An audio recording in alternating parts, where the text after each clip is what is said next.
कौन रिकैप करवाएगा? Soumya, what we did in our last class?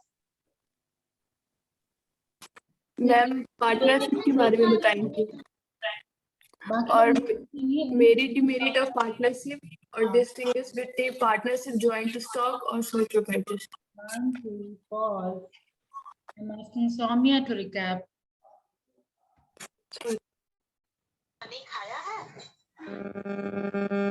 Yes ma'am. क्या हुआ था लास्ट क्लास में?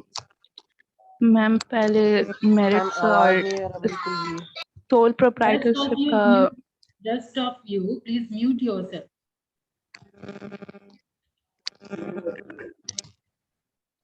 मैम सोल प्रोप्राइटर का रिवीजन हुआ था, उसके बाद पार्टनरशिप का मीनिंग, फीचर्स और difference of partnership, joint stock, joint Hindu family और सोल प्रोप्राइटर में डिफरेंस बताई थी। Very good. Now, Ritik Sharma, what is partnership?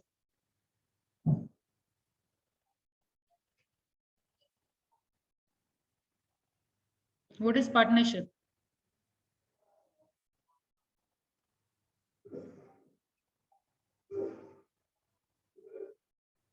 Ritik?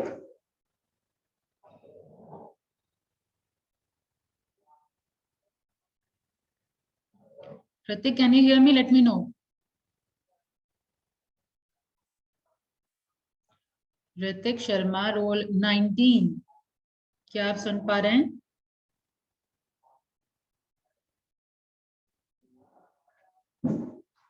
चंदा,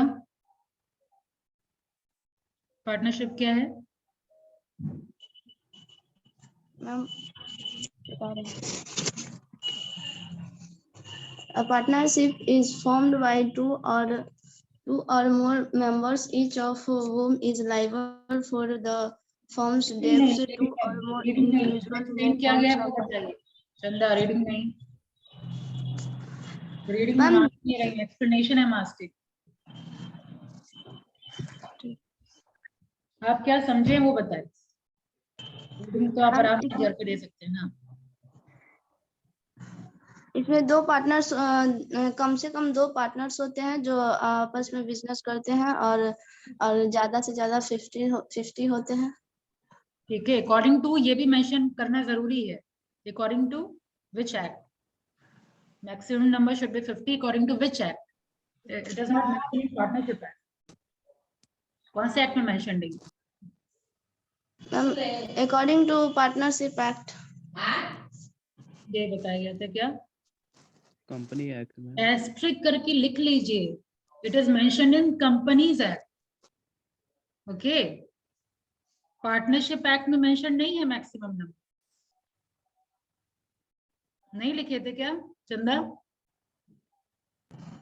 नहीं मैम। तो प्लीज नोट डाउन। ठीक है, और फीचर बताइए। चलिए, 2 या 2 से अधिक होने चाहिए, मैक्सिमम 50 होना चाहिए। बैंकिंग में कितना होना चाहिए मैक्सिमम लिमिट, अगर बैंकिंग टाइप पार्टनरशिप है तो? मैम 20। और अदर्स? नहीं मैम 10 होना चाहिए और अदर्स में 20 होना चाहिए। और फीचर्स? और इसमें एग्रीमेंट होता है। ठीक है, एक्सप्लेन करिए एग्रीमेंट। मैम एग्रीमेंट दो प्रकार, दो तरफ से होते हैं, एक और ओरल होते हैं और एक रिटन होते हैं। रिटन एग्रीमेंट को मैं भूल गया। पार्टनरशिप डीड कहते हैं। हाँ, पार्टनरशिप डीड बोलते हैं। और लॉफुल बिजनेस होता है उसमें। क्या होता है? लॉफुल बिजनेस होता है। ठीक है, very good. Yes ma'am. Yes, और एक होता है म्यूचुअल एजेंसी होता है।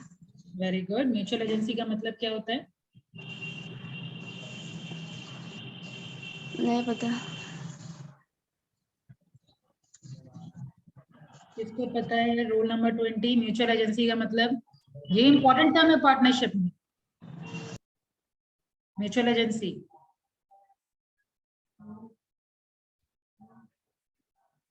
प्रीति, what do you mean by mutual agency in partnership? Partners को एक दूसरे पे फेद होना चाहिए और सेकंड थिंग और कि पार्टनर्स, कोई भी पार्टनर की किसी भी पार्टनर के लिए वर्क कर सके उसके जब half पे, बिहाफ हाँ, में। ठीक है। और फीचर मनीष, बाकी और किसके अलावा फीचर बताइएगा, सेम रिपीटेशन नहीं होना चाहिए। मैम बिजनेस के लिए मतलब लॉफुल बिजनेस हो चुका है, और बिजनेस के लिए फेथ रहना चाहिए मैम, मतलब जो भी हो सही सबको बताना चाहिए और पार्टनर को। हाँ, अटमोस्ट गुड फेथ बोलेंगे उसको। हाँ, गुड फेथ होना चाहिए बिजनेस के अटमोस्ट, लिए। Utmost UT MOST, utmost good faith, ठीक है। सीक्रेसी मेंटेन होना चाहिए। देखिए क्या क्या हम डिस्कशन किए, डेफिनेशन वगैरह हो गया था। फीचर्स क्या क्या है, 2 या 2 से अधिक पर्सन होने चाहिए। एग्रीमेंट ओरल या रिटर्न फॉर्म दोनों हो सकता है, कंपल्सन नहीं है, ओरल या रिटर्न जैसी आपकी इच्छा आप करवा सकते हैं, but desirable is return always. Third feature lawful business होना चाहिए। शेयरिंग ऑफ प्रॉफिट इक्वल होना चाहिए, और इवन आपका लॉसेस भी इक्वल डिस्ट्रीब्यूशन होना चाहिए पार्टनर्स के बीच, ठीक है। इवन लॉस बेयर भी करेंगे इक्वली, और अगर इसके इक्वल अगर नहीं भी है तो जो भी ratio it should be mentioned in your agreement, ठीक है। नेक्स्ट म्यूचुअल एजेंसी ऑलरेडी हो गया, एटमोस्ट गुड फेथ हो गया। अनलिमिटेड लाइबिलिटी बाकी है कि हमारा जो पार्टनर है उसकी जो लाइबिलिटी होती है अनलिमिटेड होती है। रिस्ट्रिक्शन, ट्रांसफर ऑफ इंटरेस्ट का रिस्ट्रिक्शन है। फिर नो लीगल एंटिटी, राइट, कहीं कोई रजिस्ट्रेशन वगैरह करवाना या कुछ लॉ वगैरह को फॉलो करना इज नॉट कंपल्सरी, कहीं कोई सेपरेट लीगल एग्जिस्टेंस नहीं है इसका, ठीक है। सेपरेट लीगल एग्जिस्टेंस नहीं होने का मतलब कि इन केस ऑफ डेथ और ल्यूनेसी और insolvency of the partner, partnership firm can dissolve, ठीक है। इसके बाद ये डिस्टिंक्शन था आपका पार्टनरशिप, प्रोप्राइटर और ज्वाइंट हिंदू फैमिली के बीच में। डिफरेंस कौन बताएगा? रूपम।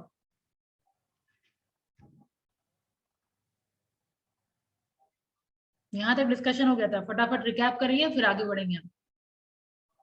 मैम ये म्यूचुअल एजेंसी के बारे में कुछ बता दीजिए ना, नहीं पता चल रहा है। ये क्वेश्चन किसका था?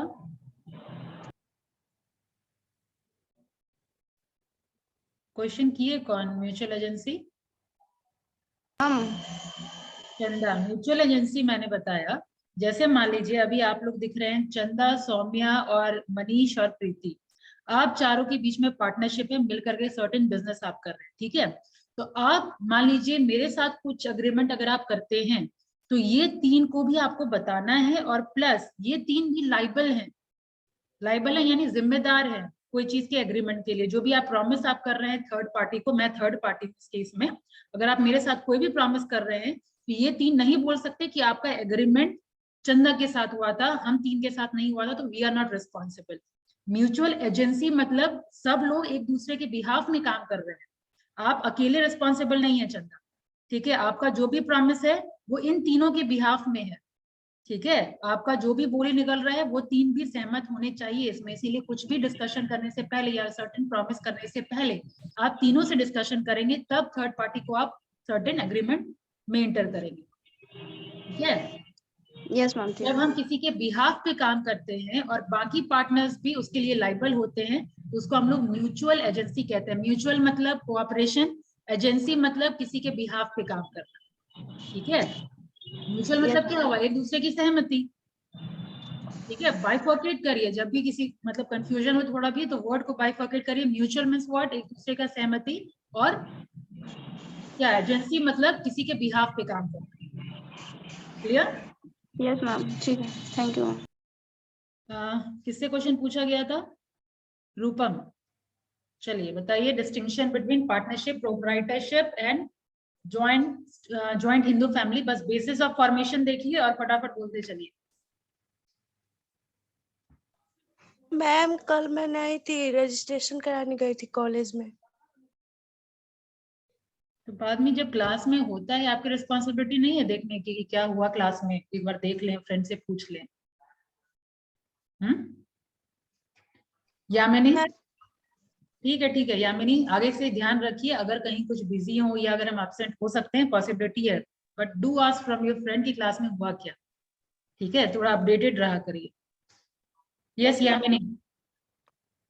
मैम पार्टनरशिप में मतलब एग्रीमेंट होता है जॉइंट हिंदू फैमिली में बाय बर्थ, वेरी गुड, और प्रोप्राइटरशिप में कोई एग्रीमेंट नहीं होता है। शाबाश। नंबर ऑफ द मेंबर, फटाफट क्विक रिकैप। और number of the partner members में 2 और मोर, 2 और मोर, और जॉइंट हिंदू फैमिली में 2 और मोर, और प्रोप्राइटरशिप में ओनली 1।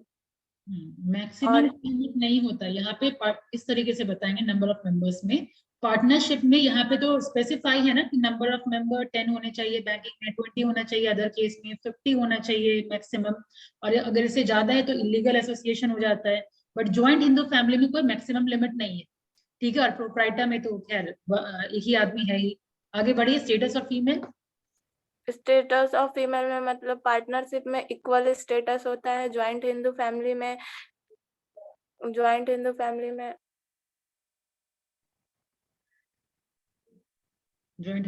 में कैन नॉट बी को पार्टनर, यानी फीमेल पार्टनर नहीं बन सकते। और प्रोप्राइटरशिप में क्या हो रहा है कि हम लोग यहाँ पे कुछ डिस्क्रिमिनेशन नहीं कर रहे हैं बिटवीन मेल और female. Female can also start a business and mail can also start a business. Proceed now. Ma'am हाँ, मैम को पार्टनर मतलब पार्टनर, ज्वाइंट हिंदू फैमिली में पार्टनर को ये टर्म दे रहे हैं को पार्टनर।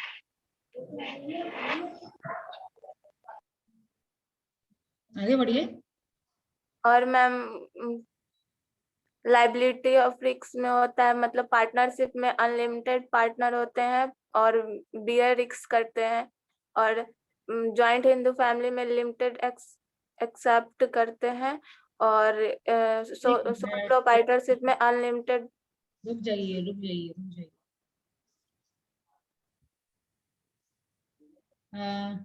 युवराज। Yes ma'am. मैम कल absent थे। हाँ, मैम कल absent थे। कल आप एब्सेंट थे? Yes ma'am. बढ़िया। अभिषेक, या अभिषेक रुकिए, आप तो आंसर देते हैं। और इधर कौन है? सिट्टू कुमार, यहाँ से दीजिए आंसर। Liability and risk. सुनिए यामिनी, ये वाला 4th point. Liability and risk. Partnership में unlimited partners bear risk jointly and individually. Joint Hindu family business limited except for karta. आपको करना है, you don't need to read out. आप समझे क्या है वो बताइए। Ma'am unlimited partners bear risk jointly and individually मतलब मैम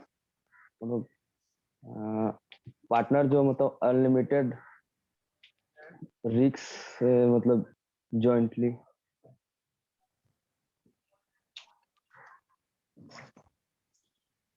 आप इस तरीके से समझाएंगे कि पार्टनरशिप, यहाँ पे बात क्या हो रही है, लाइबिलिटी एंड रिस्क की।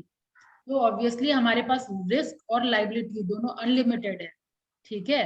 रिस्क भी हम लोग ज्वाइंटली लेंगे, राइट, और लाइबिलिटी हम लोग का अनलिमिटेड होता है पार्टनरशिप के केस में। और ज्वाइंट हिंदू के केस में क्या है, लिमिटेड है, लेकिन सभी का लिमिटेड नहीं है। कर्ता का यहाँ अनलिमिटेड लाइबिलिटी होता है। यामिनी, समझ आया? Yes ma'am. Limited except for कर्ता। कर्ता किसको कहते हैं? Head of the family. Head of the family is कर्ता। तो कर्ता का अनलिमिटेड लाइबिलिटी होगा, लेकिन बाकी मेंबर्स का लिमिटेड होगा, ठीक है। यहाँ प्रोप्राइटर की बात करें तो प्रोप्राइटर को तो अकेले बेयर करना है ही। फिर पोजीशन ऑफ द माइनर की बात करें, ये माइनर यहाँ पे पार्टनर नहीं हो सकते। और यहाँ आपका ज्वाइंट हिंदू फैमिली में पार्टनर हो सकते हैं, और यहाँ पे सोल प्रोप्राइटर में भी माइनर अपना बिजनेस शुरू कर सकते हैं, ठीक है। मैनेजमेंट की बात करें तो बाय ऑल पार्टनर और by any one of them acting for all. यहाँ म्यूचुअल एजेंसी की बात हो रही है। मैनेजमेंट सारे पार्टनर मिलके करेंगे। यहाँ पे सिर्फ कर्ता करेंगे और यहाँ पे तो सोल प्रोप्राइटर करेंगे, ठीक है। डिवीजन ऑफ प्रॉफिट की बात करें, इक्वल प्रोपोर्शन में शेयर होगा, ठीक है, एमंग पार्टनर, इक्वल प्रोपोर्शन, या फिर जो मैंने अभी बताया था फीचर्स में कि एग्रीड रेशियो जो भी है आपका, जब पार्टनरशिप फॉर्म होता है उसी टाइम में हम एग्रीड रेशियो डिवाइड कर लेते हैं कि इतने रेशियो में आपका प्रॉफिट डिवाइड होगा, ठीक है। ज्वाइंट हिंदू फैमिली में इक्वल शेयर होता है, और यहाँ पे जितना प्रॉफिट है सोल प्रोप्राइटर में, सोल प्रोप्राइटर के पॉकेट में ही जाता है, ठीक है। लीगल एग्जिस्टेंस तो बताया गया कि अभी नो सेपरेट लीगल एग्जिस्टेंस। यहाँ पे डेथ के बाद डिसॉल्व नहीं होता और यहाँ पे डिसॉल्व कर जाता है। एप्लीकेशन ऑफ लॉ की बात करें तो ये इस एक्ट के द्वारा गवर्न है, ये इस एक्ट के द्वारा, ये इस एक्ट के द्वारा। रजिस्ट्रेशन की बात करें, अभी तुरंत फीचर में डिस्कशन किए थे कि डिजायरेबल है, कंपलसरी नहीं है, यहाँ पे जरूरत नहीं है, यहाँ पे भी जरूरत नहीं। ठीक है, यहाँ तक डिस्कशन हो गया था। अब हम लोग आगे बढ़ते हैं। समझ आया कैसे एक्सप्लेन किया जाता है? आप लोग आंसर राइटिंग में ऐसे ही एक्सप्लेन करेंगे। ठीक है, तो थोड़ा ये एक्सप्लेनेशन पावर डेवलप करिए, इसीलिए पहला 5 to 10 मिनट्स डिवोटेड होता है थोड़ा आपके ब्रश अप के लिए। नहीं तो बस एक तरफा लेक्चर सुन के फायदा नहीं होता जब तक आप डिलीवर करना नहीं जानेंगे तो। और डिलीवर किसी भी फॉर्म में करिए, या तो ओरली आप करिए जैसे मैं पूछ करके कर रही हूँ, या फिर आप डिलीवर करिए जैसे अगर आप फाइनली एग्जाम ही देना है तो लिखिए आप। ठीक है, बहुत लोग आउटस्पोकन नहीं होते, मतलब दूसरों के सामने खुलना पसंद नहीं करते। उस केस में यू डू राइट डाउन, अकेले हैं, कोई आपको डिस्टर्ब करने वाला नहीं है, वैसे भी एग्जाम में आपका रिटर्न वाला फॉर्मेट ही देखेगा, है ना। क्लास में अगर आप आंसर देते हैं तो आप अपनी पर्सनालिटी को इनहांस कर रहे हैं। ठीक है, थोड़ा आप में बोलनेस आ रहा है, इतने लोगों के सामने आप बोल रहे हैं, राइट। तो develop these all thing, delivery power अपना डेवलप करें। चलिए अब ध्यान दीजिए, मैरिड ऑफ पार्टनरशिप। मैरिड में सबसे पहला है आपका ईज ऑफ फॉर्मेशन। फॉर्मेशन हम लोग देख लिए, यहाँ पे कोई सर्टेन लीगल प्रोसीजर वगैरह तो है नहीं। तो आपका जैसे सोल प्रोप्राइटर में इजी फॉर्मेशन है, सेम वे पार्टनरशिप में भी इजी फॉर्मेशन है। It is simple to form, inexpensive to establish and easy to operate. No legal formality, और कोई फॉर्मल डॉक्यूमेंट भी नहीं चाहिए होता है, only an agreement is required. ठीक है, एग्रीमेंट भी रिक्वायर्ड है तो क्या है, वो भी कंपल्सरी नहीं है। ठीक है, similarly partnership can be dissolve easily at any time. Partnership किसी भी टाइम डिसॉल्व कर सकता है। ठीक है, जैसे सोल प्रोप्राइटर जब मन चाहा खोल लिया, जब मन चाहा डिसॉल्व करवा लिया, बंद कर दिया। सेम वे पार्टनरशिप में है, आज हम लोग म्यूचुअल कंसेंट से वापस से उसको डिसॉल्व कर सकते हैं। समझ आ गया? इजी फॉर्मेशन में क्या क्या लिखना है? कंटेंट पे ध्यान दीजिए। इजी फॉर्मेशन कंटेंट क्या लिखेंगे? इजी है, हैजल फ्री है। ठीक है, इसके अलावा कोई लीगल फॉर्मेलिटी नहीं चाहिए, एग्रीमेंट के थ्रू ये काम करता है, वो भी डिजायरेबल नहीं है, यानी कंपल्सरी, वो भी डिजायरेबल है, कंपल्सरी नहीं है। ठीक है, और ये कभी भी किसी भी पॉइंट ऑफ टाइम में डिसॉल्व कर सकता है। नेक्स्ट वन है लार्जर फाइनेंशियल रिसोर्सेज। ये भी मैरिड है, लार्जर भी उतना भी ज्यादा नहीं होता, लेकिन एटलीस्ट सोल प्रोप्राइटरशिप से तो बेहतर होता है। सोल प्रोप्राइटर में कहा एक को लाना होता था कैपिटल, यहाँ पे कम से कम 4 लोग तो हैं। कंपनी के कंपैरिजन फिर ये लिमिटेड रिसोर्स ही है, लिमिटेड फाइनेंशियल रिसोर्सेज ही है, लेकिन सोल प्रोप्राइटर के comparison this is a better version. ठीक है, it is possible to collect a large amount of capital due to number of partner. New partners can be admitted to raise further capital whether necessary. Credit worthiness is also high because every partner is jointly and severally liable for all the debts of the firm. मतलब एक से भले 2 3 4, ये कहने का मतलब है। Third है आपका कंबाइंड एबिलिटी एंड जजमेंट। अब ये कंबाइंड एबिलिटी एंड जजमेंट का क्या मतलब है? एबिलिटीज की बात हो रही है। सोल प्रोप्राइटर में जो एक का जो भी नॉलेज है वो सिंगल पर्सन नॉलेज है, इतना हमारे पास फंड नहीं होता कि हम कोई प्रोफेशनल को हायर कर पाए। ठीक है, लेकिन यहाँ पार्टनरशिप में जितने भी लोग हैं एटलीस्ट सबके पास तो अलग अलग क्वालिटीज होगी। लाइक कोई प्रोडक्शन में बेहतर होगा, कोई किसी का मैनेजरियल पावर बेहतर होगा, कोई फाइनेंशियली ज्यादा कैपेबल होंगे। ठीक है, तो वही बात हो रही है कि यहाँ पे कॉम्बिनेशन हो जाता है। ठीक है, तो skill and experience of all the partner are pooled together.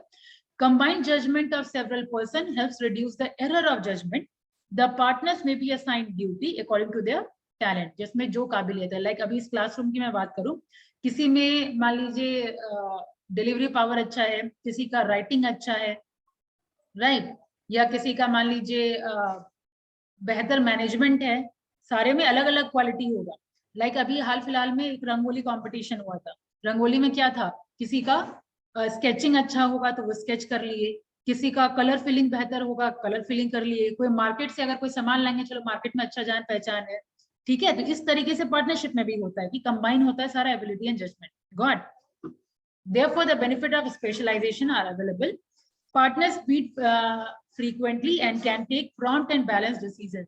अक्सर मिलेंगे, ऑब्वियसली पार्टनर्स हैं तो डेली मिलना होगा, बिजनेस डिसीजन लेना पड़ेगा। इसकी वजह से क्या होता है, प्रॉम्प्ट एक्शन होता है और बैलेंस डिसीजन होता है। लेकिन ये ध्यान रहे, जितना प्रॉम्प्ट एक्शन आपका वहां होता था सोल प्रोप्राइटर में, उतना तो प्रॉम्प्ट होगा नहीं, है कि नहीं। सोल प्रोप्राइटर यहाँ सोचा और ये किसी को हमको डिस्कशन करने की जरूरत नहीं है, बस हम एक्शन ले लिए। लेकिन यहाँ पे थोड़ा तो प्रॉम्प्टनेस में थोड़ी कमी तो आएगी, ठीक है, but at least yes it will come under merit or that combined ability and judgment. Next one is direct motivation. Comparative study करिए तो वो भी रिवीजन होता चला जाएगा, ये भी आपको याद होता चला जाएगा। सोल प्रोप्राइटर में भी डायरेक्ट मोटिवेशन था कि जो भी हम कमा रहे हैं मेरे पॉकेट में आ रहा है, यहाँ पे भी डायरेक्ट मोटिवेशन है कि जितना प्रॉफिट कमाएंगे उतना ही ज्यादा प्रॉफिट मेरा, जितना प्रॉफिट होगा उतना बेहतर रेशियो मेरे पास आएगा, ठीक है। तो यहाँ पे डायरेक्ट मोटिवेशन है, जो कि ओनरशिप और मैनेजमेंट बिजनेस का सेम पर्सन के हाथ में, वही ओनर है, उसी के हाथ में मैनेजमेंट है। तो direct relationship between effort and reward, जितना हम काम करेंगे उतना रिवॉर्ड मिलेगा, और every partner is motivated to work hard and to ensure the success of the firm, right. Next one is close supervision. Close supervision की बात करें तो every partner is expected to take personal interest in the affair of the business. Different partners can maintain personal contact with employees and customer, ठीक है। Fear of unlimited liability makes the partner cautious and avoid reckless dealing, मतलब careless, reckless मतलब क्या होता है, careless dealing। चूंकि उन लोगों का unlimited liability होता है पार्टनर्स का, तो ऑब्वियसली वो लोग नहीं चाहेंगे कि लॉस हो। ऑब्वियसली अनलिमिटेड है तो भाई हमारे पर्सनल जो बिजनेस में लगाए हैं वो तो गए ही गए, इसके अलावा जो हमारा पर्सनल प्रॉपर्टी है वो भी चला जाएगा। That's why they are very much careful on these all things, ठीक है। तो management of the partnership is cheaper while expert manager are not employed, right। अब आते हैं flexibility of operation पे। तो partnership business is free from legal restriction and government control. Partner can make changes in the size of business, capital and management structure without any approval. Flexibility of operation कहने का मतलब क्या, certain changes ला सकते हैं। अगर आपका आज मन हो रहा है कि बिजनेस को एक्सपेंड करना है, you can expand। अगर आपका अभी मन कर रहा है कि हाँ डाइवर्ट करना है, तो यू कैन डाइवर्ट ऑल्सो, ठीक है। तो ये कंप्लीटली आप पे डिपेंड करता है, ये फ्लेक्सिबिलिटी आपके पास है, क्योंकि इसमें सर्टेन कोई लीगल रिस्ट्रिक्शन एंड ऑल या गवर्नमेंट इंटरफेरेंस नहीं है। Fine. The activity of partnership business can be adopted easily to change condition in the market. उसी तरीके से नेक्स्ट आपका है मेरिट सीक्रेसी। तो सीक्रेसी हम लोग देख ही चुके हैं कि यहाँ पे भी आपको कहीं पब्लिश करने की जरूरत नहीं है। एनुअल अकाउंट कंपनी वगैरह में क्या होता है, आपको प्रॉफिट एनुअल पब्लिश करना होता है, ठीक है। लेकिन यहाँ पे आपका सोल प्रोप्राइटर में भी कहीं कुछ पब्लिश करने की जरूरत नहीं है, और इसमें भी पार्टनरशिप में भी कहीं कुछ पब्लिश करने की जरूरत नहीं है आपका एनुअल अकाउंट, ठीक है। इवन ऑडिट भी जरूरी नहीं है, and no report are to be filed with the government authority. Therefore the affair of the partnership business can easily be kept secret and confidential. अब आइए protection of minority interest. Minority की यहाँ पे बात, माइनॉरिटी यहाँ minor से confuse नहीं होना है, ठीक है। माइनॉरिटी कहने का मतलब कि यहाँ पे म्यूचुअल आपका एग्रीमेंट होना चाहिए, यानी अगर 4 पार्टनर है, 5 पार्टनर है, तो पांचों का एग्रीमेंट होना चाहिए, ठीक है। पांचों की सहमति होनी चाहिए किसी भी डिसीजन में। तो management of partnership is democratic. Every partner has a right to be consulted and can express his opinion. All important decisions are taken with the mutual consent of all the partners. In case a partner is dissatisfied with the majority decision, he can retire from the firm or get a notice of its dissolution, ठीक है। ये बात यहाँ समझने की पहले मैं ये बता दूं, माइनॉरिटी इंटरेस्ट मतलब क्या हुआ कि मान लीजिए 5 में 4 जन की सहमति हो रही है किसी भी चीज पे, ठीक है, और एक सहमत नहीं है, तो उसके पास ये पावर है कि वो उसी टाइम फर्म को छोड़ करके जा सकता है। लेकिन वहां डिसोल्यूशन ऑफ पार्टनर बोलेंगे, डिसोल्यूशन ऑफ फर्म नहीं बोलेंगे हम यहाँ। अंडरस्टूड। यहाँ पे डिसोल्यूशन ऑफ पार्टनरशिप फर्म नहीं हो रहा है, डिसोल्यूशन ऑफ पार्टनर हो रहा है, पार्टनरशिप हो रहा है, ठीक है। डिसोल्यूशन ऑफ पार्टनरशिप और डिसोल्यूशन ऑफ पार्टनरशिप फर्म दोनों दो चीज है। डिसोल्यूशन ऑफ पार्टनरशिप फर्म हो रहा है तो कंप्लीट बिजनेस ही खत्म कर रहे हैं, लेकिन कोई अगर पार्टनरशिप तोड़ रहा है तो डिसोल्यूशन ऑफ पार्टनरशिप हो रहा है। क्लियर है। वही यहाँ पे लिखा हुआ है कि कोई भी डिसीजन आप तभी लेंगे जब पूरा मेजॉरिटी आप सर्टेन चीज में सहमत हो तो, ठीक है। और जो सहमत नहीं है आपके पास पावर है कि ठीक है आप नहीं सहमत है तो you can leave and go, right. Next one is cooperation. तो partnership encourages mutual cooperation and trust among people. Partner work in common for the benefit of all and do their level best to make the business prosperous, and the risk of the business are shared between 2 or more people. 2 or more people कहने का मतलब क्या, जितने partner है सबके साथ आपको share करना है। तो कोऑपरेशन ऑब्वियसली कंपलसरी है, जितना कोऑपरेशन जितना ट्रस्ट उतना प्रोस्पेरिटी आपके बिजनेस में। स्कोप ऑफ एक्सपेंशन की बात करें, there is greater possibility for the expansion and the growth of business. more partners can be taken in to meet the financial and managerial requirement of doing business. ठीक है, तो obviously जब 4 या 5 जितने भी लोग हैं मिल रहे हैं तो obviously आपका मैनेजेरियल और फाइनेंशियल जो कैलिबर है वो मिल करके है, तो आप एक्सपेंड भी कर सकते हैं, राइट। तो स्कोप ऑफ एक्सपेंशन का यहाँ पे ग्रेटर स्कोप है। समझ आ गया मैरिड में? Susmita, Yes, ma'am. can you please recap? Sorry, ma'am. Can you recap? Ma'am number 2 और नंबर 3। एक minute Susmita, can you recap? Yes, ma'am. First point में इजी फॉर्मेशन है तो उसमें इस्टेब्लिशमेंट में इजी होता है और इसमें लीगल फॉर्मेलिटीज की जरूरत नहीं है। Very good. And second large financial, तो इसमें ज्यादा पार्टनर्स रहते हैं तो फाइनेंशियल रिसोर्स ज्यादा है। ठीक है,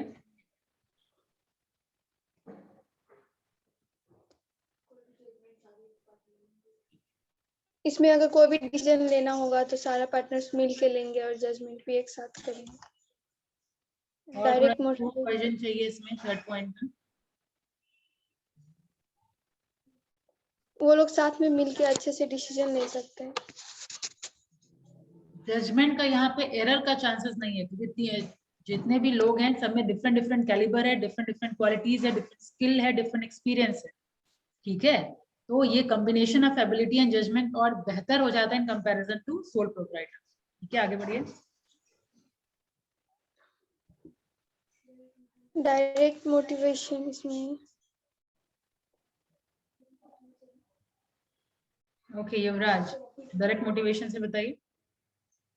मैम डायरेक्ट मोटिवेशन में जितना ज्यादा प्रॉफिट होगा उतना ही ज्यादा मिलेगा, मतलब जितना शेयर्स होगा एफर्ट और रिवॉर्ड का डायरेक्ट रिलेशन है। ठीक है, close supervision. Yes ma'am, close supervision में मैम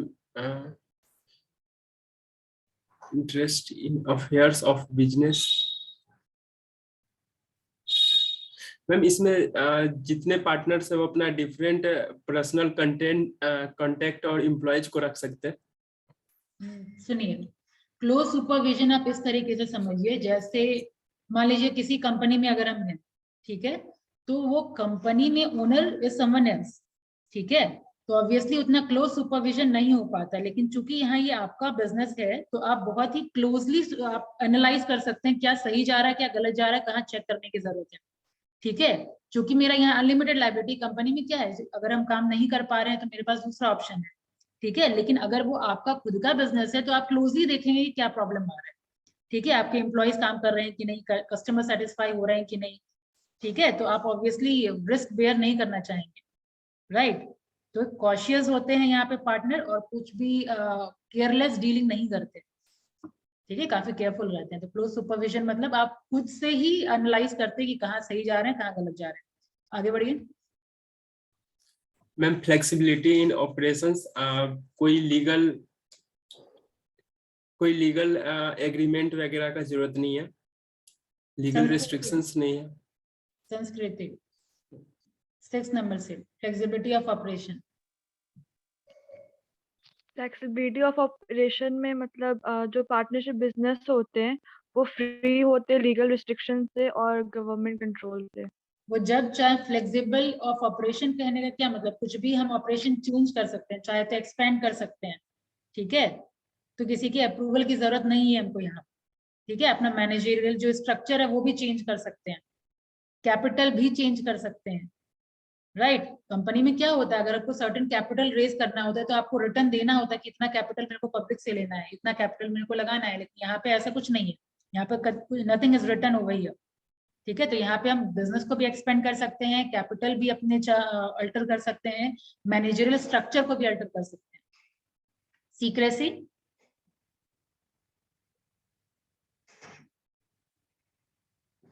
सीक्रेसी प्रोसीड। मैम उसमें जो एनुअल अकाउंट होते हैं वो पब्लिश करने की जरूरत नहीं होती पार्टनरशिप फर्म में। Next, minority interest. मैम जो पार्टनरशिप मैनेजमेंट होते हैं वो डेमोक्रेटिक होते हैं, जिसमें हर पार्टनर्स को राइट होते हैं कि वो अपना ओपिनियन शेयर कर सकते हैं। कोऑपरेशन, कॉपरेशन, जो भी म्यूचुअल कॉपरेशन होते हैं वो इंकरेज, मतलब पार्टनरशिप में इंकरेज होते हैं और वो ज़्यादा से ज़्यादा बेनिफिट उनको मिलता है, एक साथ मिलके वो काम करते हैं। स्कोप ऑफ एक्सपेंशन,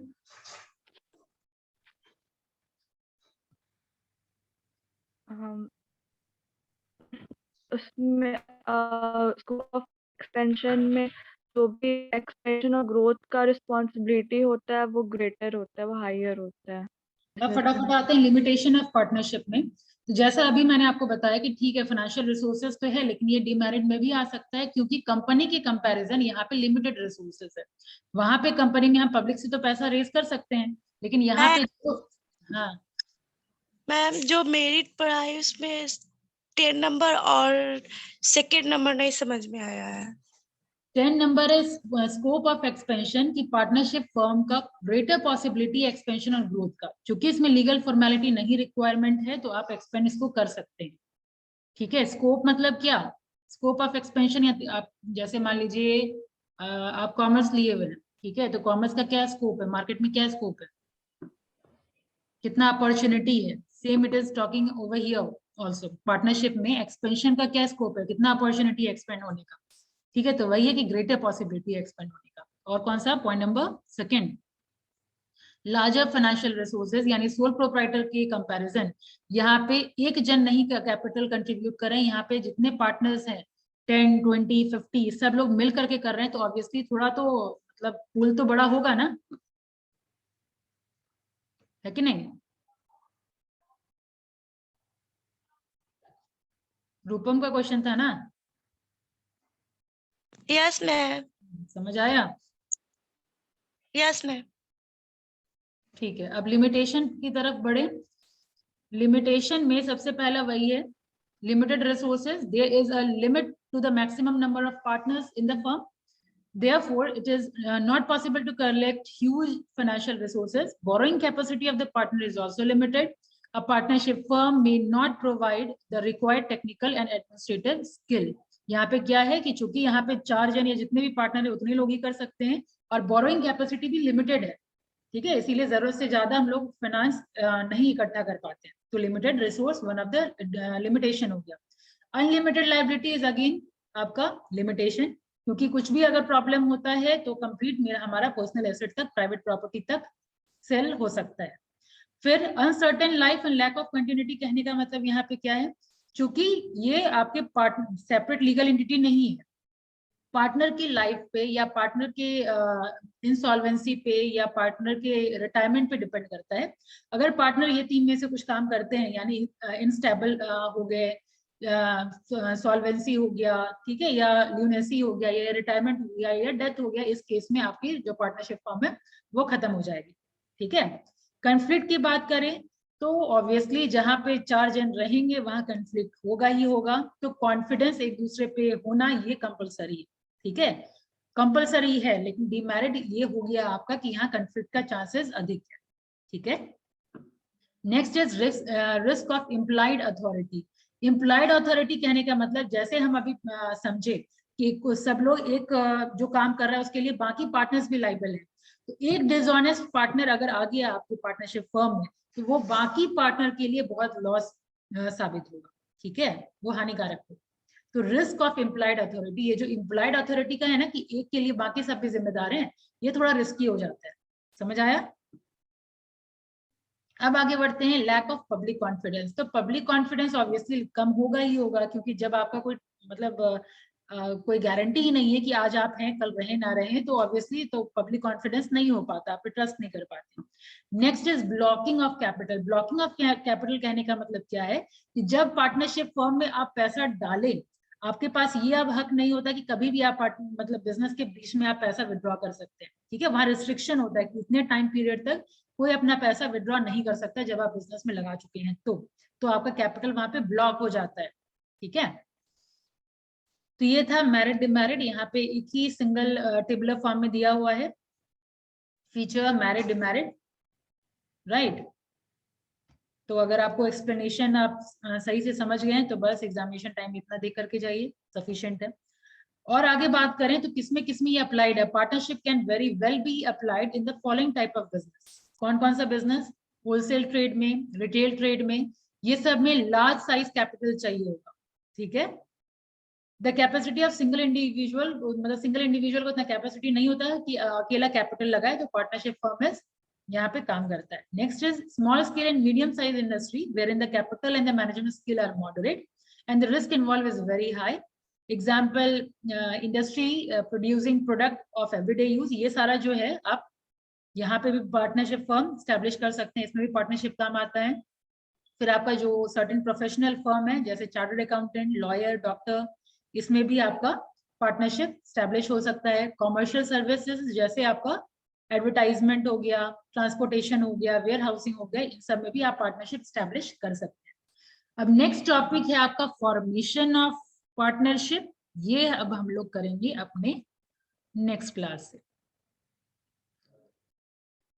ठीक है। यहां तक आप करके देखिए, फॉर्मेशन अभी हो सकता है, आई थिंक फॉर्मेशन सुन लीजिए, छोटा है। फॉर्मेशन में अभी तक हम लोग क्या समझे, ओरल और रिटन दोनों हो सकता है, ठीक है।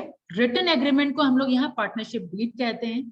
तो अब ये सवाल उठता है कि अगर हम पार्टनरशिप डीड में मतलब अगर हम रिटन एग्रीमेंट करते हैं तो क्या क्या रिटन होना चाहिए, ठीक है, क्या क्या उसमें मेंशन होना चाहिए, that too with mutual consent, ठीक है। तो म्यूचुअल कंसेंट सारे पार्टनर का, अगर आपके पास अगर 10 पार्टनर हैं आप लोग तो 10 की सहमति होनी चाहिए। तो क्या क्या रिटर्न होगा पार्टनरशिप डीड में यानी एग्रीमेंट में, सबसे पहले name of the firm mention होना बहुत इंपॉर्टेंट है, ठीक है। ऑब्जेक्टिव क्वेश्चन में ये आता है कि क्या ये पार्टनरशिप फर्म मतलब इसमें पार्टनरशिप डीड में मेंशन रहता है, तो ये नाम आपको कंटिन्यूस आप डेली देखेंगे तो आपको याद रह जाएगा क्या क्या चीज होना चाहिए, क्या चीज नहीं होना चाहिए। नेम होना चाहिए, किस टाइप का फर्म रहेगा यानी कैसा बिजनेस आप करेंगे, nature of the firms business वो होना चाहिए, किस प्लेस पे आपका बिजनेस होना चाहिए वो होगा। ड्यूरेबिलिटी की बात हो रही है कि मतलब ड्यूरेबिलिटी आगे हम टाइप ऑफ पार्टनरशिप में पढ़ेंगे कि कितना ड्यूरेबिलिटी है। एक होता है पर्टिकुलर पार्टनरशिप, पर्टिकुलर पार्टनरशिप कहने का मतलब कि भाई ये प्रोजेक्ट के लिए काम है मेरा, ये प्रोजेक्ट या ये सर्टेन काम मेरा खत्म हो जाएगा, पार्टनरशिप हमारा खत्म हो जाएगा, ठीक है। एक होता है पार्टनरशिप एट विल कि भाई चले तो चांद तक, ना चले तो शाम तक, उस टाइप वाला। तो मेरी इच्छा हुई तो हम आज हम खत्म कर देंगे, नहीं इच्छा है तो फिर चलते रहेगा इंडेफिनिट टाइम पीरियड तक, गॉट इट। तो ये भी आपको स्पेसिफाई करना है कि पार्टनरशिप का ड्यूरेशन क्या होगा, fine. Next one is names and the address of the partner, सारे पार्टनर का नाम और एड्रेस भी मेंशन होना चाहिए आपके पार्टनरशिप डीड में, ठीक है। कैपिटल का अमाउंट भी आप मेंशन रखेंगे, amount of the capital to be contributed by each partner, यानी कौन पार्टनर कितना कंट्रीब्यूट कर रहे हैं कैपिटल, ऐसा नहीं कि टोटल नंबर ऑफ कैपिटल इतना लग रहा है, कौन पार्टनर कितना कंट्रीब्यूट करेंगे वो सारा मेंशन होना चाहिए। Amount which can be withdrawn bye each partner, जैसे मैंने ऊपर बताया कि ब्लॉकिंग ऑफ कैपिटल होता है, लेकिन अगर इन केस अगर अग्रीमेंट में है कि आप इतने टाइम पीरियड में इतना विड्रॉ कर सकते हैं, इतना ही विड्रॉ कर सकते हैं, ठीक है, अमाउंट भी मेंशन होगा कि इससे ज्यादा आप विड्रॉ नहीं कर सकते, ठीक है। प्रॉफिट शेयरिंग रेशियो, तो ऑब्वियसली फीचर से ही डिस्कशन होता चला आ रहा है कि जो भी आपका प्रॉफिट शेयरिंग रेशियो होगा, जो एग्रीड रेशियो होगा वो भी मेंशन होना चाहिए पार्टनरशिप डीड में, ठीक है। रेट ऑफ इंटरेस्ट की बात करें तो वो भी आपका ड्राइंग पे या कैपिटल पे कितना रेट ऑफ इंटरेस्ट का डिस्ट्रीब्यूशन होगा वो मेंशन होगा। अमाउंट ऑफ सैलरी और कमीशन की बात करें, सैलरी और कमीशन देखिए पार्टनरशिप फर्म में सैलरी नहीं होता, ठीक है, वहां पे प्रॉफिट डिस्ट्रीब्यूशन होता है, इसीलिए यहाँ पे लिखा हुआ है इफ एनी।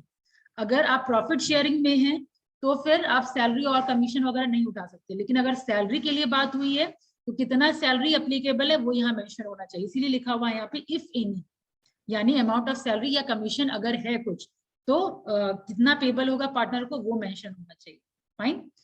फिर किस पार्टनर का क्या काम है, क्या एलोकेशन ऑफ वर्क है वो मेंशन होगा। जो गुडविल का वैल्यूएशन करेंगे कौन से मेथड से करेंगे वो मेंशन होना चाहिए। प्रोसीजर ऑफ एडमिशन, यानी अगर कोई नया पार्टनर आएगा, 4 जन है आप 5वां आए तो क्या ऐसे ही इंटर हो जाएगा या सर्टेन प्रोसीजर है, that you need to mention कि what will be the procedure of admission, what will the procedure of retirement, और हर एक पार्टनर का, ठीक है, यहाँ पे जो भी प्रोसीजर होगा सारे पार्टनर पे एप्लीकेबल होगा। ठीक है, कोई भी नया पार्टनर आएगा, चाहे वो रिलेशनशिप का हो या फैमिली मेंबर हो, वो प्रोसीजर के थ्रू ही आएंगे और प्रोसीजर के थ्रू ही रिटायरमेंट लेंगे। ठीक है, रिटायरमेंट में क्या होता है वो आगे हम लोग पढ़ेंगे। Next is procedure for maintaining account and getting them audited. ठीक है, अकाउंट का मेंटेनेंस कैसे होगा और ऑडिट कैसे हम करवाएंगे वो भी यहाँ पे है। लेकिन हाँ, ऊपर हम लोग पढ़े कि ऑडिटिंग इज नॉट कंपल्सरी, लेकिन यहाँ पे अगर हम पार्टनरशिप एग्रीमेंट कर रहे हैं तो आगे फर्दर कंसिक्वेंसेस से बचने के लिए it is better to have a proper audit system. Next, procedure to be followed in the event of dissolution of the firm and settlement of the account. यानी आगे हम लोग पढ़ेंगे कि आप ऐसे ही किसी को पैसा नहीं देंगे, डिसॉल्व होने का भी सर्टेन मोड है, सर्टेन मेथड है। ठीक है, उसी मेथड से मोड ऑफ डिसोल्यूशन आगे है आप लोगों के चैप्टर में, वो हमको देखना है, वो भी आपका पार्टनरशिप डीड में मेंशन होना चाहिए। और सेटलमेंट ऑफ अकाउंट कहने का मतलब जब आपका पार्टनरशिप फर्म डिसॉल्व करेगा उस वक्त सबका ड्यूज आप कैसे कैसे पे करेंगे, पहले किसको पे करेंगे, सेकंड में किसको पे करेंगे, थर्ड में किसको पे करेंगे, लास्ट में जो आपका बच रहा है रिमाइंडर वो किसको आप पे करेंगे, रेसिडुअल अमाउंट कौन लेगा और किसके किसके अकाउंट से निकलेगा, यानी पहले कैपिटल से निकलेगा या पहले प्रॉफिट से निकलेगा। ठीक है, वो सब भी मेंशन रहता है इसमें। फाइन, आगे चलिए। 16 number is arbitration clause. Arbitration clause कहने का मतलब कि इन केस अगर पार्टनर के बीच में कोई डिस्प्यूट होता है तो थर्ड पार्टी का यहाँ पे प्रोविजन होता है। ठीक है, तो क्या थर्ड पार्टी को इन्वॉल्व करना है तो क्या क्लाउजेस है, that should be mentioned in number 16। Arbitration clause in case of dispute among partner, यानी डिस्प्यूट के टाइम में ही, मतलब कुछ अगर अनबन होता है उसी का टाइम में ही आर्बिट्रेशन क्लाउज आपका काम आएगा। Next, loans and advances bye partners and the rate of interest payable on them, यानी उन लोगों के पास ये अधिकार दिया गया है कि वो लोन ले सके, बिजनेस से लोन ले सके या कोई एडवांस भी दे दे। ठीक है, लोन लेने का भी अधिकार है या अगर आप एडवांस देना चाहते हैं एडवांस का भी अधिकार है, और रेट ऑफ पे इंटरेस्ट वगैरह कितना लगेगा वो भी आप इसमें मेंशन कर सकते हैं या मतलब करना है। ठीक है, पार्टनरशिप डीड में तो इतना आपको डेली ऑब्वियसली रखना ही है। हाँ मैम, आर्बिट्रेशन क्लॉज क्या होता है? आर्बिट्रेशन क्लाउज ये थर्ड पर्सन हुआ, लाइक पार्टनर्स के बीच में अगर डिस्प्यूट होता है, ठीक है, तो मान लीजिए कोई एक दूसरे का फ्रेंड है, 3 जन फ्रेंड है, चौथा यहाँ पे साइड हो गया। ठीक है, तो ये चीज आर्बिट्रेशन क्लाउज मतलब जो पार्टनरशिप फर्म से एसोसिएटेड नहीं है, थर्ड पर्सन है जो आपके डिस्प्यूट को सुनेगा और सेटल डाउन करेगा। अंडरस्टूड, उसको हम आर्बिट्रेशन क्लाउज कहते हैं। आर्बिट्रेटर कहते हैं जो पर्सन है, arbitrator is the person, name of the person, name of the person मतलब उसको कहेंगे आर्बिट्रेटर, और क्लाउज में जो मेंशन होता है उसको कहते हैं आर्बिट्रेशन क्लाउज। ठीक है, क्या हम डिस्प्यूट सेटलमेंट के लिए आर्बिट्रेटर का हेल्प लेंगे या फिर खुद से सेटल करेंगे? समझ आ गया? मैम 12 नंबर एक और बताइएगा, mode of valuation of goodwill. Goodwill valuation, यानी गुडविल जब कैलकुलेट होता है इसका डिफरेंट मेथड होता है। ठीक है, तो वो कौन सा मेथड आप यूज करेंगे कैलकुलेशन के लिए, गुडविल के कैलकुलेशन के लिए, वैल्यूएशन के लिए, वो मेथड भी आपको यहाँ पे मतलब लिखना है, बताना है पार्टनरशिप डीड में।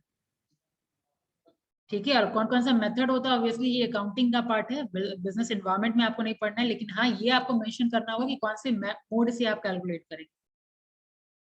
ठीक है, और बच्चा अब आगे वो हम लोग नेक्स्ट क्लास में करेंगे।